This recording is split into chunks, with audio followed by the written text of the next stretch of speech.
మన శరీరంలో sensitive organ అయినటువంటి నాలుకకు అల్సర్ వస్తే చాలా నొప్పిగా, మంటగా, అసౌకర్యంగా ఉంటుంది.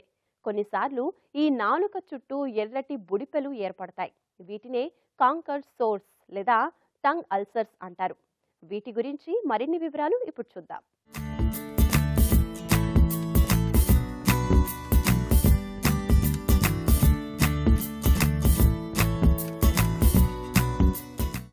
క్యాంకర్ సోర్స్, వీటినే టంగ్ అల్సర్ అని కూడా అంటారు. ఇవి ప్రతి ఒక్కరిని జీవితంలోనూ ఏదో ఒక సందర్భంలో వేధించేవే.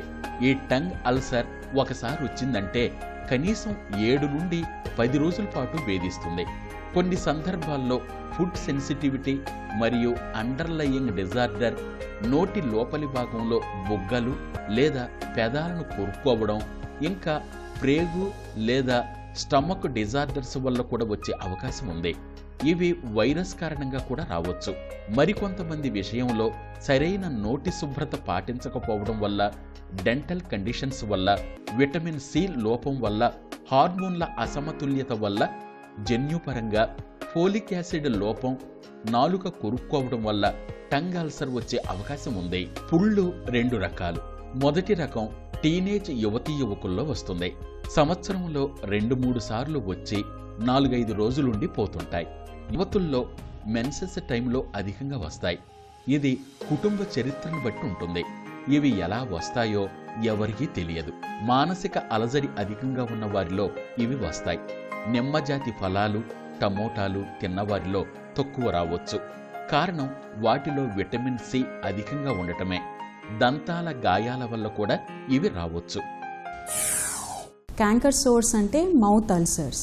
అంటే కామన్గా మనం పిల్లల్లో చూసేది నోటి పూత అయితే దేన్నైతే అంటారో, నోట్లో పుండ్లు కానీ సాధారణంగా పిల్లల్లో మనం చూస్తాము. కామన్గా పిల్లలు ఎప్పుడైనా మౌత్ అల్సర్స్ అనేది కంప్లైంట్ అనేది మనకి రాదు. ఫస్ట్ వాళ్ళు మన దగ్గర వచ్చేది పెయిన్ తోటి, నొప్పితోటి.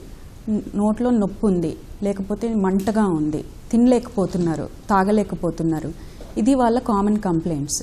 నోటి చుట్టూ, నోటి లోపల, ముక్కు చుట్టూ ఇన్ఫెక్షన్స్ ఉండడము, ఆ ఇన్ఫెక్షన్స్ కూడా అల్సర్స్ కాజ్ చేస్తాయి.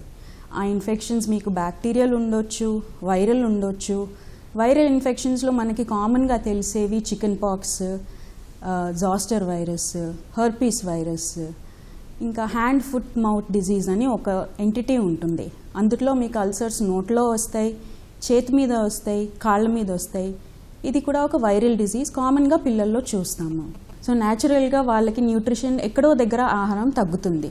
సో కామన్గా మనం చూసే న్యూట్రిషనల్ డెఫిషియన్సీస్ ఏవైతే ఉంటాయో, vitamin C, vitamin B1, vitamin B12, zinc, folic acid, iron, ఇవన్నీ తగ్గినప్పుడు శరీరంలో అప్పుడు కూడా నోట్లో అల్సర్స్ వస్తాయి. చాలా మందికి అప్పుడప్పుడు నోటి లోపల 2 దవడల మీద, నాలిక మీద, పెదవుల లోపల, గొంతుక దగ్గర చిన్న చిన్న పుండ్లు అకస్మాత్తుగా ఏర్పడతాయి. చిన్న చిన్న నీటి పొక్కుల్లాగా నోట్లో లేచి అవి పగిలిపోయి పుండ్లుగా మారతాయి. ఇవి 1-2 రావచ్చు, లేదా నోటి నిండా 20 నుంచి 30 దాకా రావచ్చు. నోట్లో ఈ పుళ్ళు వచ్చినప్పుడు ఏదైనా మింగాలంటే బాగా నొప్పి అనిపించడం, చివరికి మంచినీళ్లు గుటక వేయాలన్న బాధ ఉంటుంది. నాలిక మీద పుళ్ళు రావటం వల్ల నొప్పి కలిగి నాలిక సరిగ్గా కదపలేక మాట నంగిగా వస్తుంది. నోట్లో ఇలా పుళ్ళు వచ్చినప్పుడు జ్వరం రావటం, ఇతర శారీరక బాధలు గాని ఉండవు. అయితే నొప్పి వలన ఆహారం తీసుకోలేక నీరసంగా ఉంటుంది. దానికి తోడు ఆందోళన ఎక్కువవుతుంది. Majority of the most of them minor ulcers ఉంటాయి. చూసి చెప్పడమే. కానీ ఒకవేళ అవి ఫ్రీక్వెంట్గా వస్తున్నాయి, మళ్ళీ వస్తున్నాయి, చాలా రోజుల నుంచి, నెలల నుంచి వస్తున్నాయి, చాలా రోజుల వరకు ఉంటున్నాయి తగ్గకుండా, అట్లాంటప్పుడు వేరే పరీక్షలు చేయించడము అవసరము. బ్లడ్ టెస్ట్ చేయించినప్పుడు రొటీన్ హీమోగ్రామ్ చేయించడం ఇంపార్టెంట్. అందులో మనకి హీమోగ్లోబిన్ ఎంత ఉందో తెలుస్తుంది. ఏమన్నా ల్యూకోసైట్ కౌంట్, WBC కౌంట్ ఎక్కువ ఉందా, ఒకవేళ ఎక్కువ ఉంటే బాడీలో ఎక్కడన్నా ఇన్ఫెక్షన్ ఉంది, దాని మూలాన ఇట్లాంటి అల్సర్స్ వస్తున్నాయి. సీరం ఐరన్ లెవెల్స్ చేయించడం ఇంపార్టెంట్.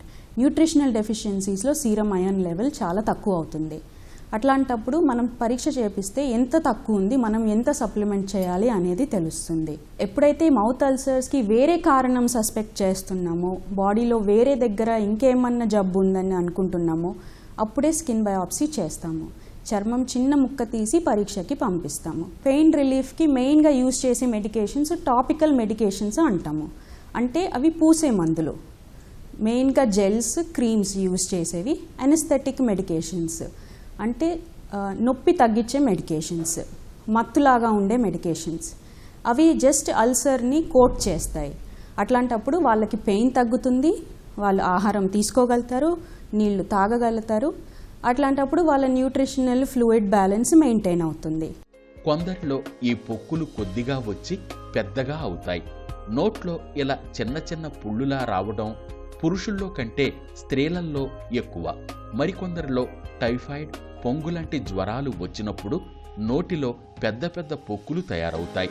నోట్లో పుళ్ళు ఏర్పడినప్పుడు సరైన కారణాన్ని గుర్తించి తగిన జాగ్రత్తలు తీసుకుంటూ నిపుణులైన వైద్యులచే చికిత్స తీసుకోవాలి. నోటి శుభ్రతను పాటించడం, పుళ్ల మీద త్వరగా మానడానికి పైపూత లాంటివి వాడవలసి ఉంటుంది.